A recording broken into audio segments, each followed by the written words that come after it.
By the Hitler's. अब हम ये पॉइंट डिस्कस करेंगे कि कैसे डेमोक्रेसी का डिस्ट्रक्शन हुआ इनसाइड, क्योंकि टिल नाउ वी कैन से कि अभी तक क्या हो रहा है इनसाइड द जर्मन कि डेमोक्रेटिक ही चल रही है। डेमोक्रेटिक मतलब आप देख रहे हो कि इलेक्शंस हो रहे हैं और पॉलिटिकल पार्टीज पार्टिसिपेट कर रही है, तो this such process we can say is the democratic. ये तो डेमोक्रेटिक वाली क्वालिटीज हुई किसी में भी। अब हम डिस्कस करेंगे कि what were the misuse of the Hitler's. Okay, so in this topic we will discuss about the Hitlers.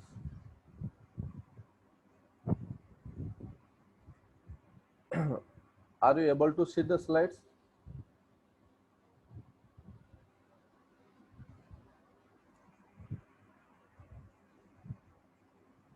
Slide दिख रही है बेटा आपको?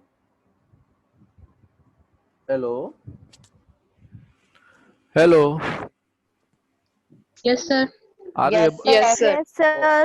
Okay, okay. There is a network problem, तो थोड़ी वॉइस मुझे डिले होके आ रही है। मेरी वॉइस तो प्रॉपर आ रही है आपको? Yes, sir. Yes, Okay, sir. चलो Yes, sir. ओके बेटा।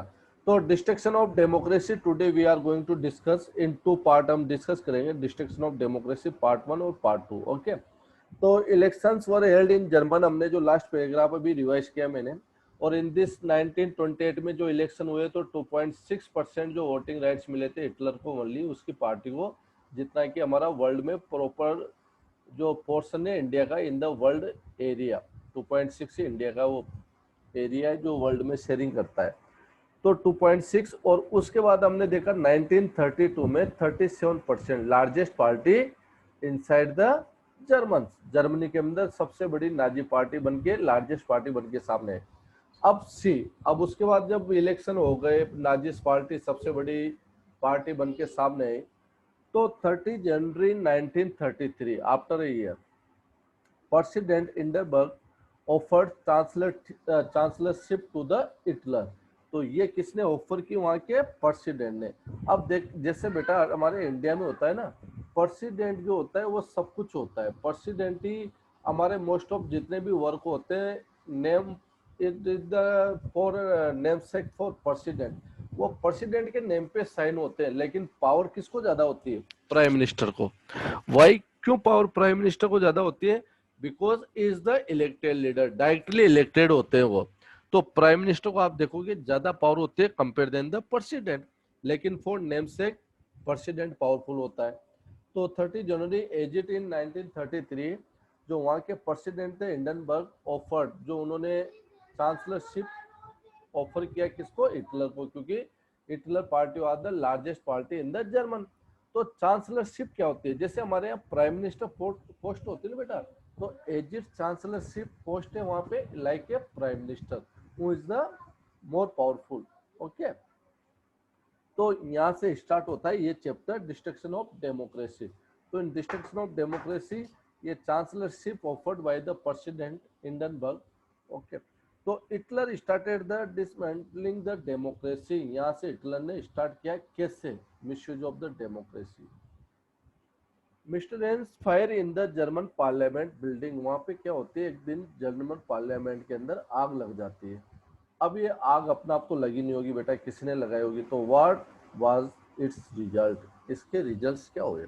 तो रियल में ये जो फायर लगी थी inside the German parliament, it was the this work was done by the Nazist party. कई बुक में नहीं लिखा हो क्योंकि all the thoughts were written by the Nazist, तो उन्होंने कई ऐसी चीज बताई नहीं कि उन्होंने ये आग लगाई थी, लेकिन ये आग नाजिस्ट पार्टी के द्वारा लगाई गई थी। बट क्यों लगाई, इसके पीछे रीजन था क्योंकि वहां जर्मन में मैंने आपको पहले वेमार रिपब्लिक को डिस्क्राइब किया था।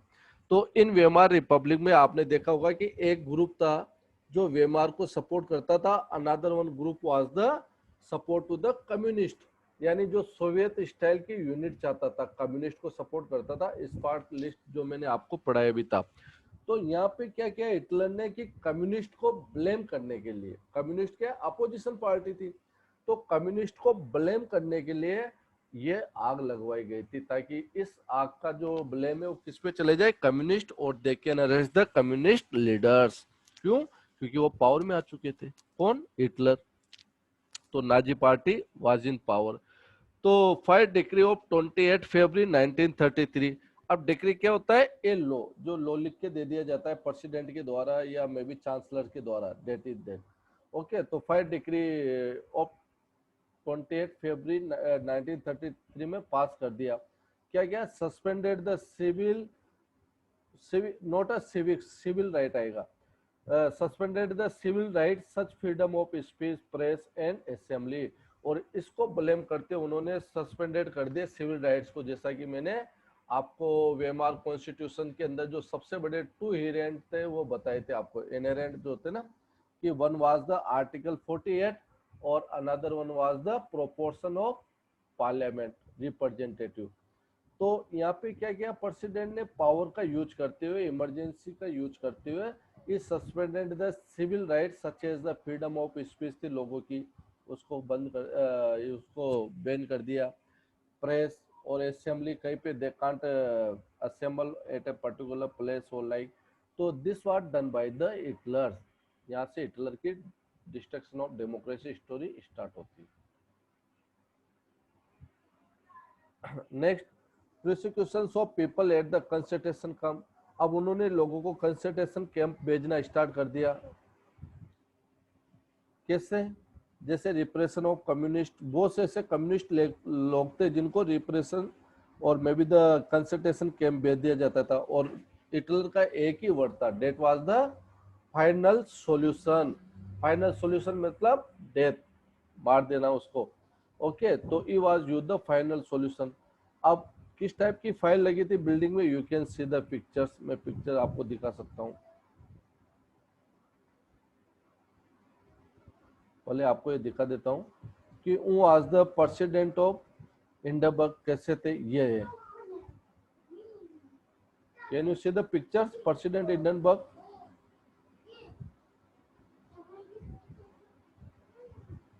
Yes sir. ओके, तो ये प्रेसिडेंट थे जिन्होंने ऑफर किया किसको? चांसलर, किसको? हिटलर को। और ये जर्मन पार्लियामेंट था जो ये सर्कल में दिखा रखा है, you can see the fire. ये जो पिक्चर दिखा रखी है, क्योंकि उस समय बिल्कुल हाईटेक कैमरास तो हुआ नहीं करते थे बेटा, तो उसी से पिक्चर ली हो गई। तो ये देखो, you can see the pictures जहाँ पे पार्लियामेंट के अंदर आग दिखाई गई है। तो this case happens during the that time in parliament. तो इसका ब्लेम किस पे लगाया गया? On the communist. और कितने कम्युनिस्ट लोगों को कहाँ भेजना स्टार्ट कर दिया? Concentration camp. और कंसंट्रेशन कैंप क्या है? It given in your book. ये क्या, एक surrounded by the wiring, wiring से इनसे इलेक्ट्रिकल वायरिंग होती थी जिससे सराउंडेड होते थे चारों तरफ पैक। और इसके अंदर पॉइजनस गैस और एक मतलब मास बड़े लेवल पे लोगों को मारा जाना, ये वहीं पे कंसंट्रेशन कैंप पे किया जाता था। और what type of the word use by the Hitler, like A final solution, like such type of word was use by the Hitler. तो ऐसे कितनी कम्युनिटी होगी जितनों को हिटलर ने मारा है? तो इसमें बताया गया है कि बुक में नहीं है, but there were the 52 categories. ऐसी हिटलर ने 52 कैटेगरी बनाई थी, जैसे नाजीज, जर्मन हैंडीकैप्स आ गए, कम्युनिस्ट आ गए, यू नो और पोलिस पीपल्स आ गए, पोलैंड वाले। ऐसे 52 कैटेगरी बनाई थी जिन लोगों को मारा गया था टारगेट करके बाय द हिटलर। अब ये सेकंड स्टार्ट होता है डिस्ट्रक्शन ऑफ डेमोक्रेसी। तो यहाँ से मेन स्टार्ट हो जाती है स्टोरी कि इनेबलिंग एक्ट ऑफ 3 मार्च 1933। 1933 के अंदर एक एक्ट पास किया जाता है हिटलर के द्वारा। क्या? क्योंकि उसने उधर तो सेंसरशिप लगा के जो राइट्स थे वो खत्म कर दिए। तो establish of dictatorship in German, यानी आज से डेमोक्रेसी बंद और dictatorship start in German. Okay, अब हिटलर ये भी जानता था कि अगर मैंने इस टाइप की स्टेप उठाए तो पीपल विल बी अपोज मी, ये मुझे निश्चित है कि अपोज करेंगे लोग। तो उसके लिए भी उसने प्लानिंग कर रखी थी। विल सी लेटर ऑन, हम अभी देखते हैं। ओके, तो Hitler can sideline the parliament and rule by the decree. खुद ही रूल और लॉज बना देता था। डिक्री मतलब खुद ही लॉ बनाए और पास कर देना। तो हिटलर ने साइडलाइन कर दिया किसको? पार्लियामेंट को। यहाँ से डेमोक्रेसी खत्म कर दी हिटलर ने एंड रूल स्टार्ट कर दिया थ्रू द चांसलर। यहाँ से उसने प्रेसिडेंट को भी बाइकआउट कर दिया, मतलब प्रेसिडेंट को भी साइड में हटा दिया। तो Hitler can sideline the parliament and rule by the decree start कर दिया। political parties and trade union were banned except Nazi party and its affiliated supportive party. तो पॉलिटिकल पार्टीज जितनी भी थी सबकी trade union political party were ban by the Hitler except Nazi और supportive party. केवल Nazi और उसकी supportive party को छोड़ के सब पॉलिटिकल पार्टी को हिटलर ने बैन कर दिया। अब economy, media, army, judiciary was under the control of state. State मतलब chancellor. Who was the head of state? Hitler was the head of the state. तो इकोनॉमी, पूरी इकोनॉमी प्लानिंग सब किसके अंडर आ गई? हिटलर के। पूरी media, what should be publish और what should be not publish, like, और censorship, all the armies, judiciary was comes under the totally under the state. पूरी सब चीजों पे उसने अपना कंट्रोल कर लिया हिटलर ने by passing the act on 3 March 1933। Through this act, question आता है कि क्या क्या इस एक्ट में हुआ था, तो यू मे बी राइट 3 और 4 पॉइंट कि through this act Hitler how to change their policies. अब द डिस्ट्रक्शन ऑफ डेमोक्रेसी का सेकंड फेज यहाँ से स्टार्ट होता है, सेकंड पार्ट। फर्स्ट पार्ट में हमने क्या क्या डिस्कस किया?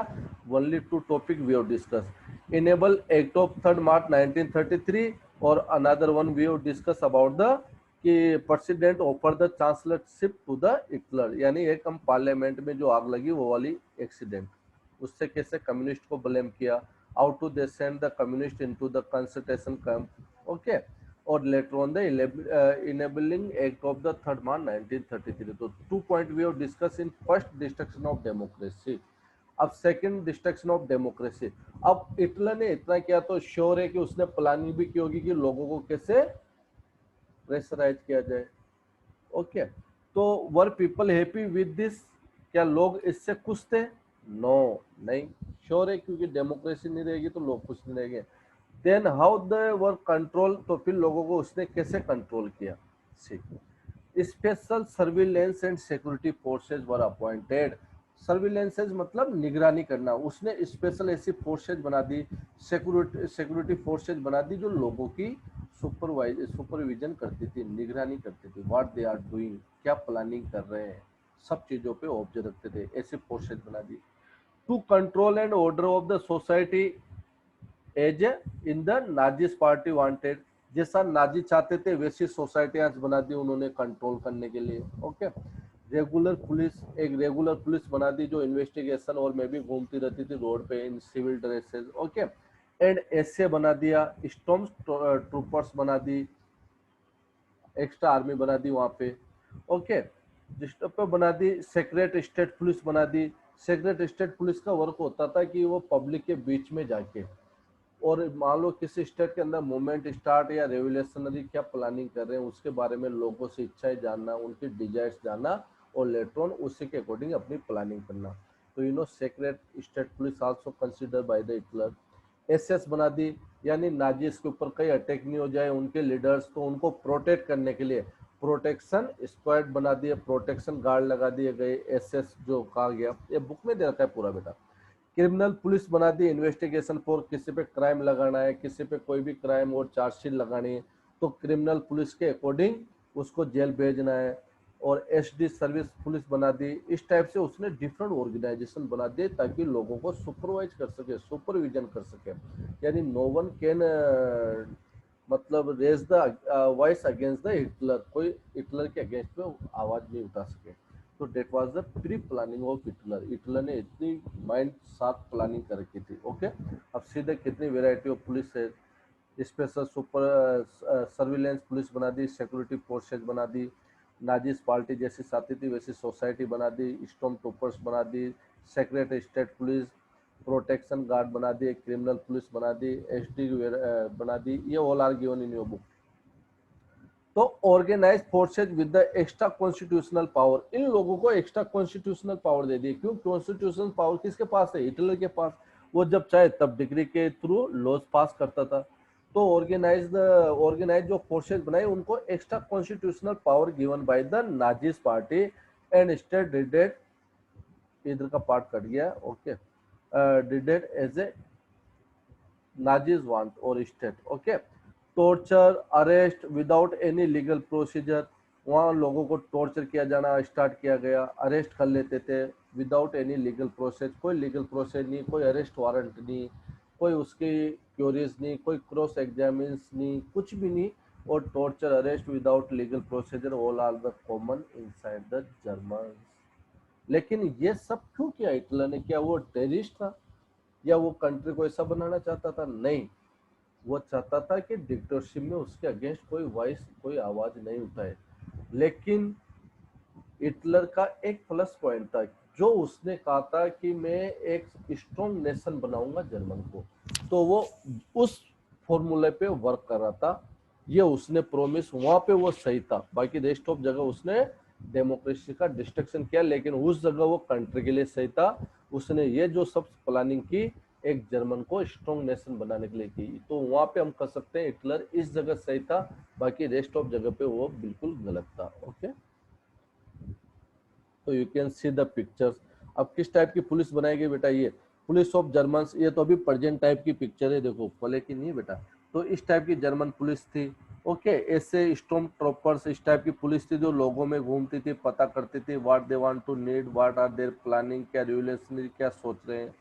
ओके, और एसएस प्रोटेक्शन पुलिस बना दी to protect the Nazi leaders. Criminal police बना दी। Okay, such type of variety of criminal police and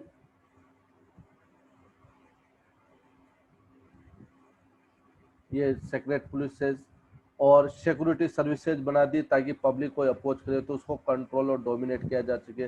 देखो कैसे लोग आवाज उठा रहे हैं, फ्रीडम फ्रीडम फ्रीडम, पर सामने पुलिस वालों को देख के तो this was the policies of the Hitler. तो टुडे वी हैव डिस्कस कि हिटलर ने क्या क्या प्लानिंग की और क्या क्या उसने how to Hitler destruction of democracy, कैसे उसने डेमोक्रेसी का डिस्ट्रक्शन किया। अब हम इसके बाद देखेंगे कि हिटलर ने इकोनॉमिकल पॉलिटिकल चेंजेस क्या क्या किए, what were the economical and political changes. तो today's lecture dear student we have discuss only the destruction of democracy, और in this lecture we have discuss into 2 point जो बहुत simple थे। First, destruction of democracy, जो parliament के अंदर आग लगती है, उसके लिए किसको ब्लेम कर दिया जाता है? कम्युनिस्ट पार्टी को। They were sent to the concentration camp. उसके बाद हिटलर एक इनेबलिंग एक्ट पास करता है, उसके थ्रू हिटलर पावर ले लेता है, सिविल राइट्स को सस्पेंडेड कर देता है, और सब कंट्री में बोल देता है कि पार्लियामेंट को एक साइड करो, डिक्टेटरशिप स्टार्ट हो जाएगी। और later on the Hitler out to start the this moment destruction of democracy के सेकंड पार्ट में हिटलर ने क्या किया? सेक्रेट पुलिस, सर्विलेंस पुलिस बना दी, रेगुलर पुलिस इंस्पेक्शन के लिए बना दी, आउट टू डिफरेंट ऑर्गेनाइजेशंस बना दिए।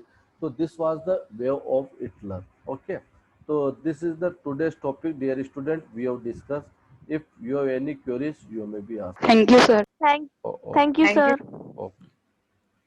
Thank you, Bye, sir. sir.